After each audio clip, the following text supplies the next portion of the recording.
নোয়াখালী জেলার জন্মদিন আজ। শুভ জন্মদিন প্রাণের জেলা নোয়াখালী। 1821 সালে স্বতন্ত্র বিভাগ হিসেবে নোয়াখালী জেলার জন্ম হয় বুলুয়া নামে, এবং কি 47 বছর পর 1868 সালে বুলুয়া নাম চেঞ্জ করে নতুন নাম নোয়াখালী হিসেবে স্বীকৃতি পায় আমাদের প্রাণের জেলা নোয়াখালী।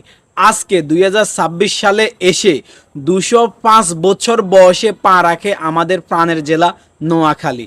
আমাদের বৃহত্তম নোয়াখালীদের কাছে আফসোসের বিষয় শুধু একটা, আমাদের প্রাণের জেলার বয়স 205 বছর হয়ে গেলেও আমরা আমাদের জেলাকে বিভাগ হিসেবে রূপান্তরিত করতে পারলাম না। এটা আমাদের বৃহত্তম নোয়াখালীদের কাছে সবচাইতে কষ্টের বিষয়, সবচাইতে দুঃখজনক একটা বিষয়। আর আমরা বৃহত্তম নোয়াখালীরা এই দুঃখ কষ্ট বুকে নিয়ে আর থাকতে চাই না।